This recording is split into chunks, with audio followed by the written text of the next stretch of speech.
Good morning, this is Keloland on the go with all you need to know news and weather as you start your day. A police pursuit in North Sioux City led to multiple vehicles totaled and a roadway temporarily closed for several hours Sunday night.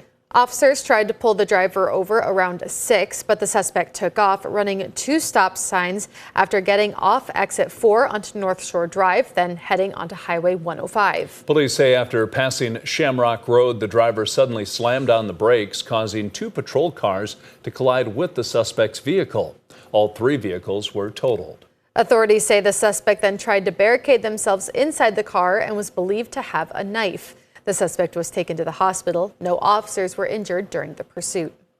1 man died in a rollover crash in Spearfish Saturday night. According to the South Dakota Department of Public Safety, this 65-year-old driver from Spearfish was headed west on I-90 around 8 p.m.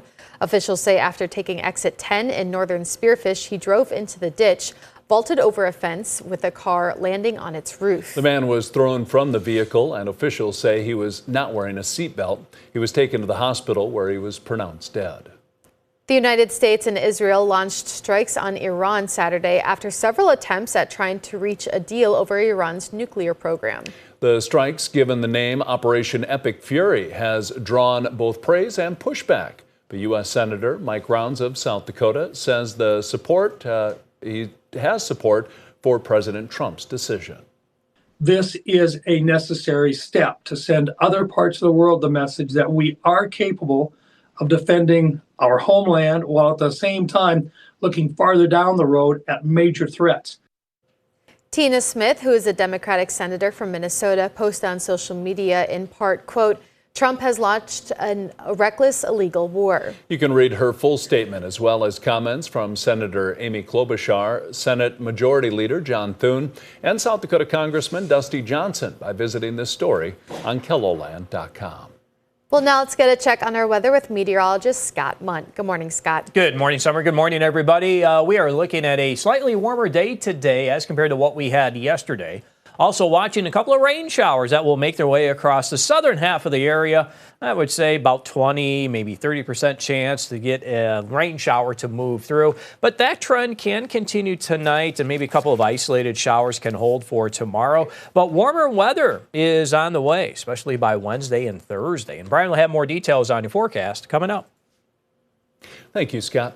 A Rapid City elementary school already bursting at the seams is expanding to welcome even more students in the future. Rapid Valley Elementary will add 10 new classrooms and more learning centers and upgrades to its HVAC system. The principal is looking forward to the additions because the school has reached capacity. There's a lot of excitement. The Rapid Valley has been over capacity for some amount of time, so staff has been really excited, especially looking at some of the mock-ups from the architects. Just seeing like kind of the resurfacing in even some of our existing classrooms is really exciting. Construction will begin following the last day of school, which is on May 18th. The building will remain closed throughout the summer.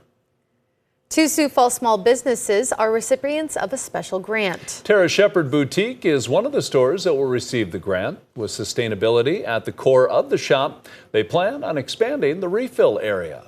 We have really seen an uptick in the sales of our bulk refill products. These items have become everyday essentials for so many of our customers, and we are investing those dollars to help us invest in inventory and the infrastructure we need to support more products. Say Anything Jewelry was the other recipient of the grant. Each of the stores received $10,000. A few days from now, Sioux Falls will be filled with college basketball fans ready for the Summit League tournament. In the days leading up to the tournament, restaurants in town are making sure they're ready for the crowds. We bring in extra food, beer, liquor, wine, all of that stuff just to make sure we don't run out of anything when we have all these extra people in town. The tournament kicks off this Wednesday and ends on Sunday. That's a look at some of our top stories. Now let's get another Check Your Weather with meteorologist Brian Karstens. Brian? All right, weather picture here as we go into today. We've got clouds thickening up out there, those chances of light rain showers appearing, coming in from southwest of Sioux Falls.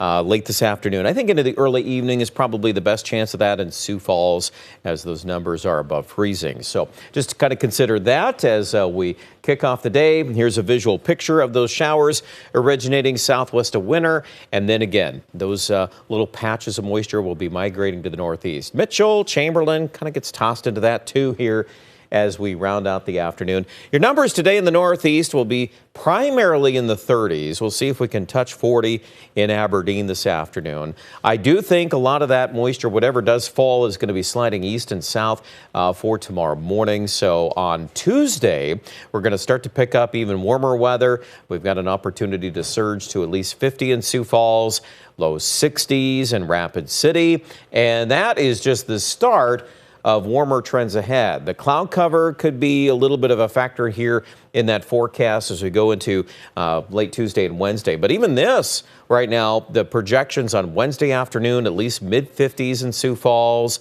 We're looking at a lot of 60-degree weather to the west.